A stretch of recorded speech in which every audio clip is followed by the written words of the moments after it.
याद रौरे आवेला कुछ न भावेला, याद रौरे आवेला कुछ न भावेला, याद रौरे आवेला कुछ न भावेला, याद रौरे आवेला कुछ न भावेला। देहिया बनाल कटैया बलमुआ हो सजनवा हो, बलमुआ अइबन तू बहरा से जवानी दे देम बटैया, बलमुआ अइबन तू बहरा से जवानी लगा देम बटैया।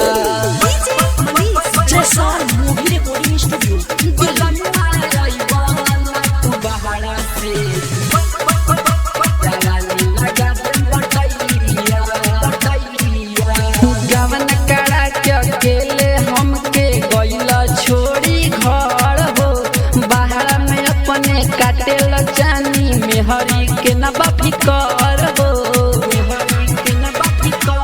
गावन करा के अकेले हमें छोड़ी गइला घर हो, बाहर में अपने काटेल जानी मेहरी के न बाफिकर हो।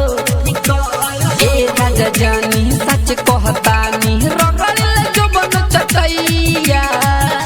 बलमुआ हो सजनवा हो, बलमुआ अइबन तू बहरा से जवानी दे देम बटैया, बलमुआ अइबन तू बहरा से जवानी लगा देम बटैया।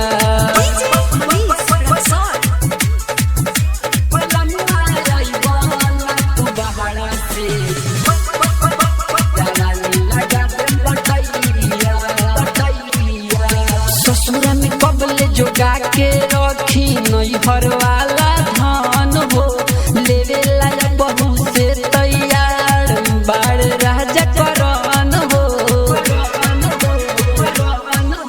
ससुरा में कबले जोगा के रखी नैहर वाला धान हो, लेवे लाया बहू से तैयार बार राजा करन हो। सूरज अर्जुन हो लग जाई घुन हो, लहंगा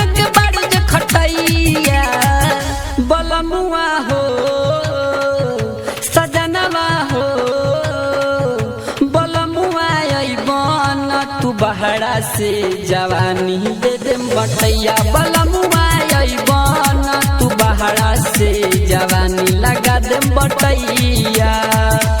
याद रौरे आवे कुछ न भावे, याद रौरे आवे कुछ न भावे,